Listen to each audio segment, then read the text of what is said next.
Hello, and welcome back to Just Ask Mrs. Hurlbut. I'm Mrs. Hurlbut. This is episode 4, and our topic today is true happiness. And with me is another special guest, also a Hurlbut. My son Ned is here. Welcome, Ned. Hi, Mom. Thanks for having me. I'm so glad you're here. Thanks for helping me out. Ned's going to be asking me the questions that fit this theme today. What is true happiness?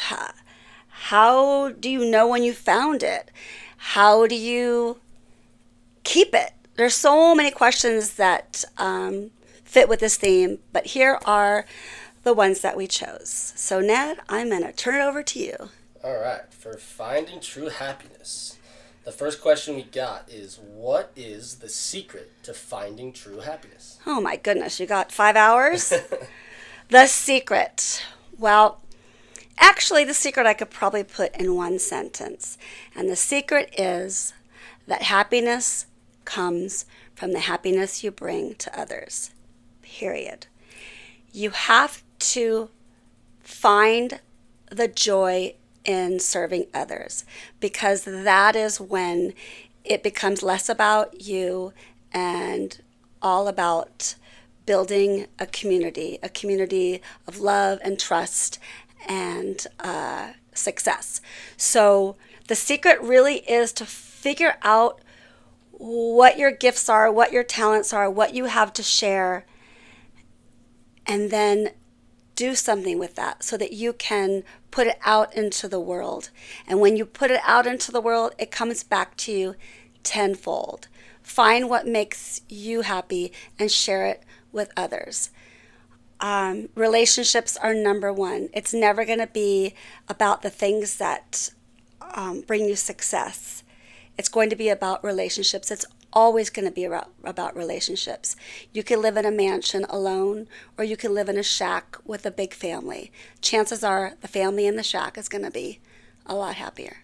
So find ways to serve and build relationships if you really want to know what true joy and true happiness is. I honestly think that this question is, and your answer to it, is why everyone in your life thinks you should be doing this podcast. Oh, Ned, it make you blush. But honestly, that's if I could name one thing in life that you've taught me, it's what you just said. And it's how you live your life 100%, and it's how I do my best to live my life, and it's just the only thing in life that makes me truly happy is watching the other people that I'm with be happy. And anything I can do to make that happen is what has given me happiness in life, and you taught me that. So you're in on the secret. Because of you, yes. Thank you. And now everybody else knows. Hopefully most of you already knew that, but really the proof is in the pudding. I mean, that was not scripted, so thank you, Ned. It really is true that there's so much more joy in giving than there ever is in receiving. And honestly, that what you get back from giving is more than any other monetary gift you could receive. You get from life what you give. Amen. Preach. All right. Moving on. Number 2. Now let me stop blushing. The next question we got was, how do I reverse the cycle if I come from an unhappy family? That's such a hard one.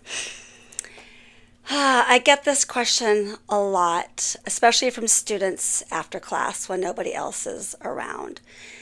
I tell my students all the time, look for the role models in your life. And if you don't have a role model in your life, you go out and you find one. Especially if you grew up in a house where that's not intact.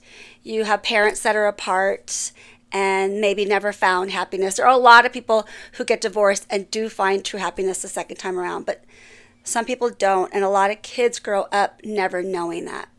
So I will tell those kids, tell me about your best friends, tell me about your aunts and uncles, tell me about the households that you love to be in. And once they figure out who that is, I say, you go and you build relationships with them. We actually do an interview assignment where they have to get to the bottom of what makes these people tick, what makes them so happy. If you don't have it in your life already, if it wasn't given to you naturally, then you got to go out and look for it yourself. We're going to talk later on about a book called The Defining Decade, which is it's an exceptional book. Please find it. Please read it. Meg Jay, the author, talks about something called picking your family. And there's so much truth to that, yeah, if you had great models in your life, model that. That's a gift. If you don't, seek them out so that you do have something to model. Don't let history repeat itself. That is number one. Don't think, well, it's all I know. You can't pick your family, so this is my lot in life, and I'm just going to repeat the pattern. No, don't. And I've seen it over and over again. Huge success stories where people have said, I'm going to defy what I know, and I'm going to turn it around into what I've always wanted by using great examples that I seeked out because they didn't come to me naturally. So the question originally was, sorry, I want to get off track. How do you reverse the cycle? Yeah, reverse the cycle. Thank you. Seek out those role models if you don't have them. Maybe it's a teacher, maybe it's a coach. More than likely, it's going to be a family or a friend that you are comfortable hanging out in their home. All those safe spaces that you think about as a child that were not your home, those are the people you want to be building relationships with, and they can help you build your own. And there's probably a good chance that it's someone emulating what you said from the first question that's putting happiness and love out into the world that you're gravitating towards because of that. Right. You're gravitating towards it because you might not even realize that that's what you're desiring. Yeah. The next question is, how do I balance everything I have to face on my own after college? On your own for the first time. That's scary. And it maybe it's not college. Maybe you're on your own earlier than that or later than that. It's going to depend on you. If you're on your own right away, find support. So if you've got parents who are willing to allow you to live with them until you get your feet on the ground, awesome. I gave that to my kids, and I think I pretty much said to each of you that when you turn 25, you have begun to overstay your welcome, and so we need to figure out a plan. And I won't say who, but at least one of them asked for an extension on that. But the point is, we were able to be there for each of our kids when they got their first job, so they could pay off their car, pay off their student loans, and maybe even put some money away so that they could hopefully be homeowners someday. So there's that, but there's also people who don't have that luxury, who maybe out of college, they are relocated to a city they've never lived in before. So in that case, you have got to balance your needs with your wants. You've got to budget your time, you've got to budget your space, you've got to budget your money, and that means down to the dime, so that you're not putting yourself in a position where you're stuck and you can't get out. What is your salary? Where can you afford to live? What kind of rent can you afford? Can you find yourself a roommate? That's going to be really, really helpful. Look for apartments that are in safe neighborhoods, but that are more affordable. You're going to pay extra for things like laundry facilities, parking garages, gyms, pools. So you have to decide, are any of those a priority, or can I live without those? So budget your expenses, starting with your rent, that is reasonable. And then from there, go to the next in line: groceries, car payments, and if you have a car payments and maintenance. So get through all the stuff that you must pay for monthly. And then whatever's left over, then you decide how much of that goes into savings, how much of that goes into socializing, how much of that goes into traveling. I always tell my students that after college and for the next 10 years, one of your biggest expenses is going to be your friends' weddings, right? You've got tuxedos and dresses and gifts and bachelor parties and bachelorette parties and showers, and what if it's a destination wedding?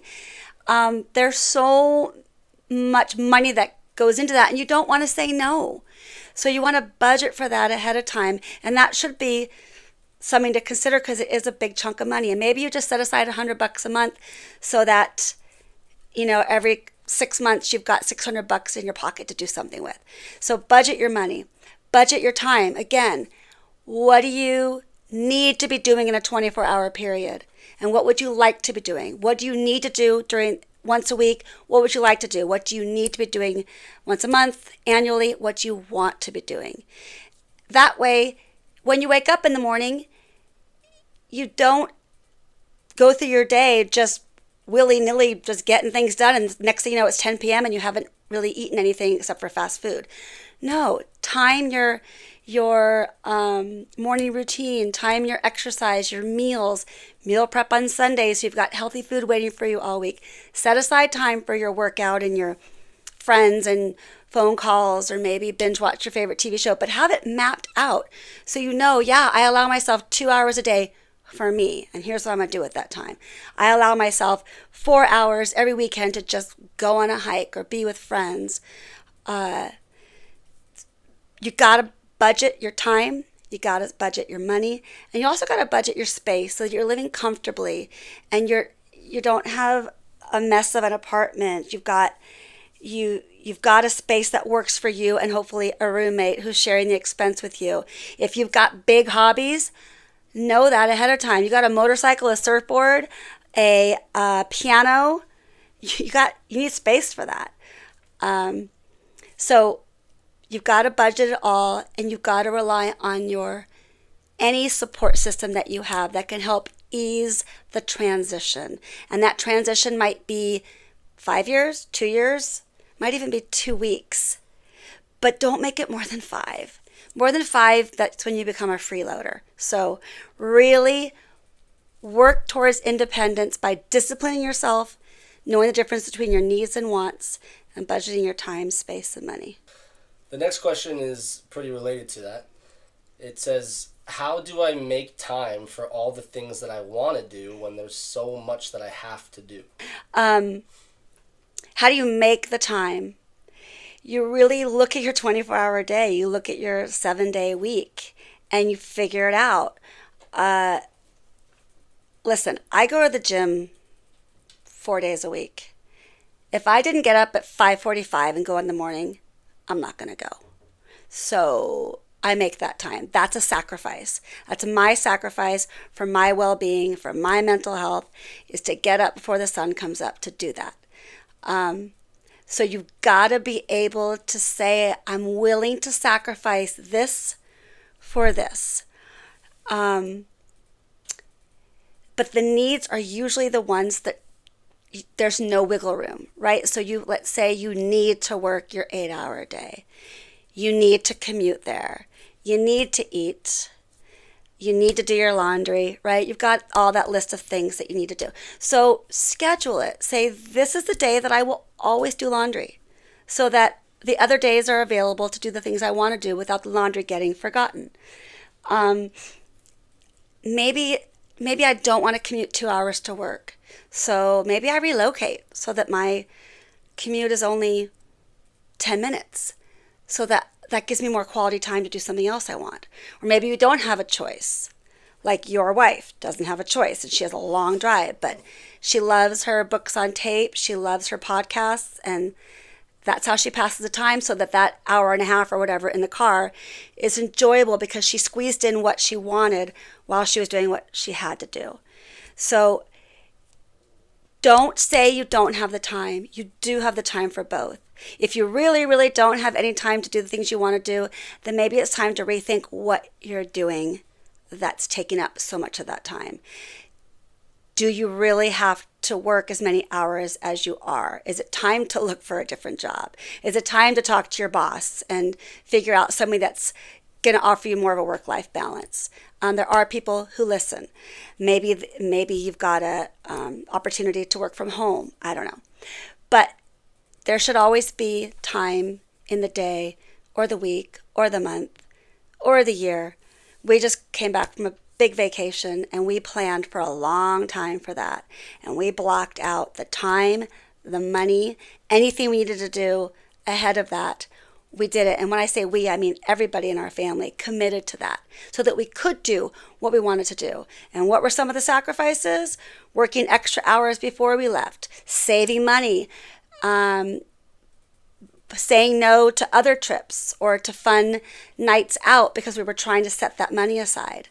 I'm teaching summer school to help cover the cost of vacation. So you figure it out. You just got to make sure that you believe that you can do both. You've just got to sit down and figure out, how can I make room for what I want? How can I reevaluate my needs or recommit to my needs so that my wants have a place in that schedule?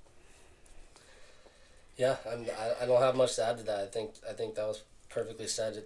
Again, you're never gonna stop being overwhelmed by things like these in life. It's just figuring out a system that works for you and sticking to it. Yeah, I think that reminds me that attitude is everything. Yeah. If you have an attitude of gratitude that just says, I am going to do this. I'm going to wake up every day with joy in my heart and do the things I've got to do so that I can get to the things that I want to do. And on top of that, make the things you have to do joyful. Make that something that brings you happiness. I would wish that upon everybody, is that whatever you decide to do that you have to do, that it's something that really is fulfilling. Love it. So the last question that we have is, how do I deal with all the problems in life that get in the way of me being happy? Oh my goodness. That's a whole nother podcast. And a light one. That's a whole other podcast episode, and that's about conflict and conflict resolution. So all I'm going to say is this. You have to do what you need to do the following. 1, prevent them. 2, address them. 3, work through them. 4, learn from them. 5, grow from them. So that either A, you prevent it from happening again, or you're prepared the next time it happens. What was the actual question again? Sorry. The last part? How do I deal with all the problems that get in the way of me being happy? There are going to be many problems. There are always going to be many problems. And you have to separate them into 2 types of problems. There's the ones that you have control over, and there's the ones you don't have control over. So the ones you have control over, embrace it and do everything I just talked about. How do we avoid it? How do we prepare for them? How do we work through them? How do we overcome them? How do we learn from them? How do we grow? Okay? And then the ones that are not in your control, ask yourself, what can I do to remove this from my life? If it's something that you can remove. If it's in a relationship, we'll talk another day about the difference between a dating relationship and a married relationship and dealing with problems. But in many cases, it's a problem that's not going to go away or that you have to work through. Go back to that attitude. Go back to finding that support. Know that you're capable of getting through it. And recognize it as an opportunity for growth. Because usually when a problem is put in front of you, it's there for a reason, for you to see that might have not been the best plan for you. So recognize it as an opportunity and less as an obstacle. And if you've got the right attitude, you can see beyond it. You can see that this isn't going to define you and that you will overcome it, especially if you've got a lot of wonderful support around you. I could go on, but I'm going to stop there. I promise you there'll be an episode on dealing with problems, big and small, ones within your control, ones without. I know you wanted to say something, I could tell. Yeah, I love the in your control and out of your control mindset. And just for me, the overall theme of this being happy in life, and I'm kind of just realizing it as we're answering these questions, is just kind of stepping outside of yourself and realizing 2 parts. 1, that so many of your problems in life are so temporary, and in the grand scheme of things are not that big of a deal. They feel like such a big deal in the moment, and they are in that moment. But depending on the problem, the next day or a year from then or 5 years from then, it's not going to matter. And that doesn't mean that you don't have to deal with it. It's just reminding yourself of that in the moment so that you're not overcome by trying to deal with it. And then, like my mom said, the ones that do matter are huge opportunities for growth in figuring out how to solve those big problems in life that do matter. It's a growth mindset, and you're wasting your time if you don't see that. Yep. You got to learn and grow from mistakes, from hiccups. That goes for broken relationships. Again, more on all of this on another episode. So we're going to stop there. I want to thank Ned for being my special guest helper today. Thank you. And if you have any questions you want to ask about anything, please submit them either to the email or to the comments so that I can get through them and add them to the podcast. In the meantime, I will see you all soon. Bye.